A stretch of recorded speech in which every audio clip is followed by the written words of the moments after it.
Boa tarde, galerinha do 8º B, aqui professor Valdenir e professor Aparecido com a nossa aula de eletiva. Hoje nós vamos falar um pouquinho do Thanksgiving Day, que é um dos maiores feriados dos Estados Unidos e que fazem parte da cultura norte-americana e que fazem parte da cultura do nosso futebol americano.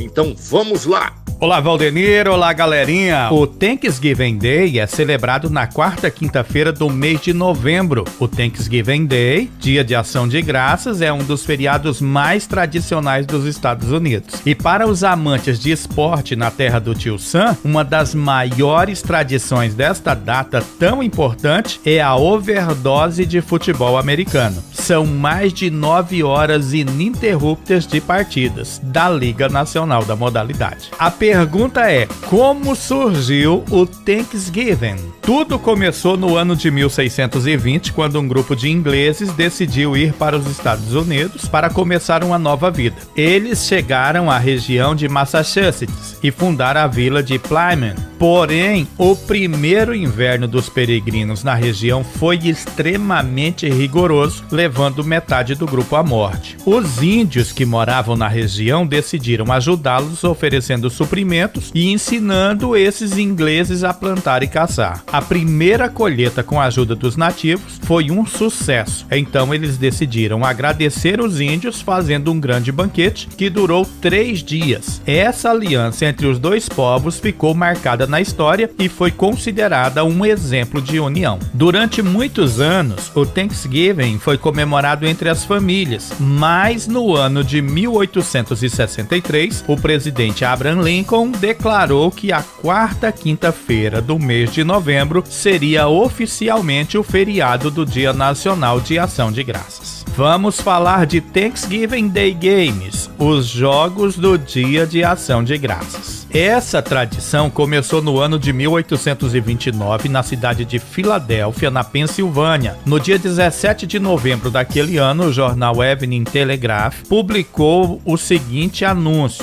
futebol, um jogo entre 22 atletas do Young America Cricket Club e o Germantown Cricket Club acontecerá no Dia de Ação de Graças, às 12 horas e 30 minutos no Germantown Club. E assim, as partidas de futebol no dia do Thanksgiving tornaram-se algo organizado com o passar dos anos, quando a Associação de Futebol Americano de Intercolegiais foi criada e determinou a realização de um campeonato anual em Nova York. Como durante o Dia de Ação de Graças os norte-americanos têm o costume de comer peru, chamado de turkey, as ligas amadoras foram carinhosamente apelidadas de Turkey Bowl, ou Copa do Peru. Os jogos dos Turkey Bowls ocorrem geralmente entre ligas amadoras locais de adultos, crianças e adolescentes e, apesar de serem levados a sério por alguns de seus jogadores, não geram grandes lucros ou transmissão televisiva. Falando em Thanksgiving Day, nós vamos ver então algumas palavras e frases relacionadas ao dia. Por exemplo, Thanksgiving Day Games, jogos do Dia de Ação de Graças. E a pergunta: What games are on Thanksgiving Day? Thanksgiving Day Game, Thanksgiving Day, Thanksgiving Day, Thanksgiving Day Game, Thanksgiving Day Game. Beleza, galera? Valeu então e até a próxima aula!